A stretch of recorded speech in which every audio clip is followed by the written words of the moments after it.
What's the deal, y'all? This your man King Eric, the media assassin, and welcome to the Rap and Wrestling channel. So, I want to tell y'all about this match here. Stone Cold Steve Austin versus Chris Benoit, Smackdown 2001. And people want to know, man, what makes a five-star match to me? To me, it's not about just flipping. It's not about random kickouts. It's not about just spamming finishers. There's a lot of aspects that go into what is considered to be a five-star match. You got to have a hot crowd. You got to have big fight energy. You got to have invested story, ring psychology. People got to be invested in every move and not even turning away. This is what this match did for me when I watched it for free on 2001. This was coming off the heels of Stone Cold becoming a heel, like he sold his soul to Vince McMahon. And it was an interesting dynamic, man, because we see in Austin work the heel style, whereas we're gonna see guys like Benoit, Jericho, all these people that was working as heel, working babyface now. So it was an interesting dynamic. Now Austin, he was more aggressive within this run. He was doing a lot of wild shit. He was beating up Michael Cole. He was he punked out, beat the shit out of Taz. He whooped Lita ass. I mean, we was like, man. Then he beat JR's ass in his hometown, man. So I was like, man, somebody got to beat this motherfucker ass, man, because this is getting out of hand.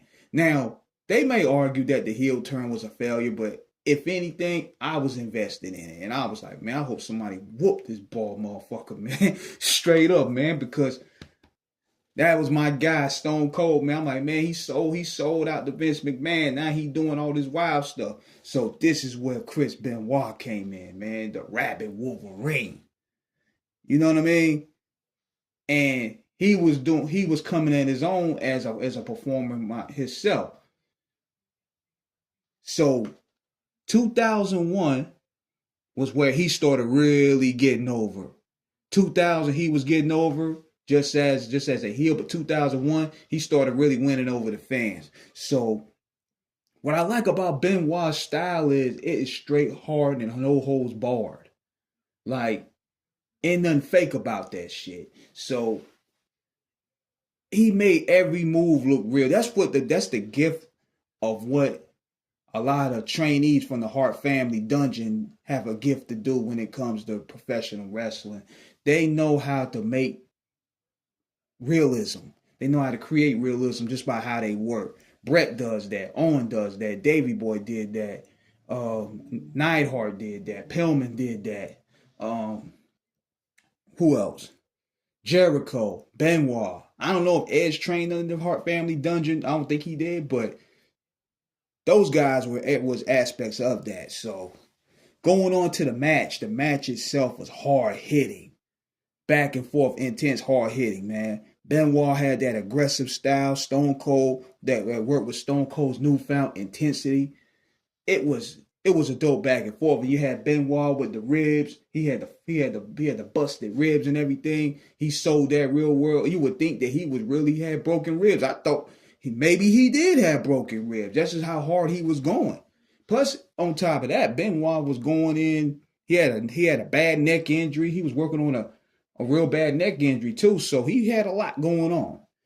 But my favorite part of the match was the 10 German suplexes. 10. He gave Stone Cold 10 straight German suplexes. Suplex City, my ass. Chris Benoit gave Stone Cold 10 straight.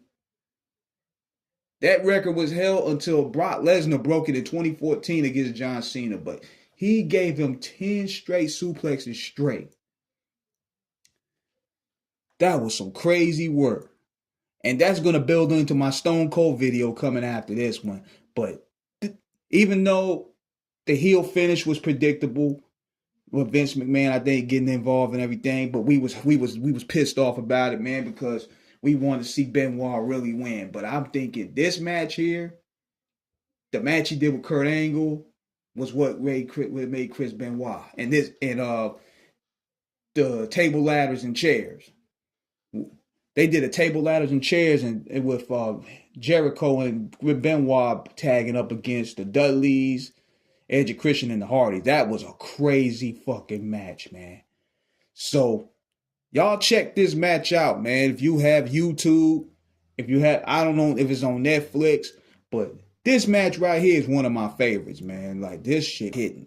So let me know what you guys think in the comments, man. Subscribe, hit the like button, holler back at your boy, man.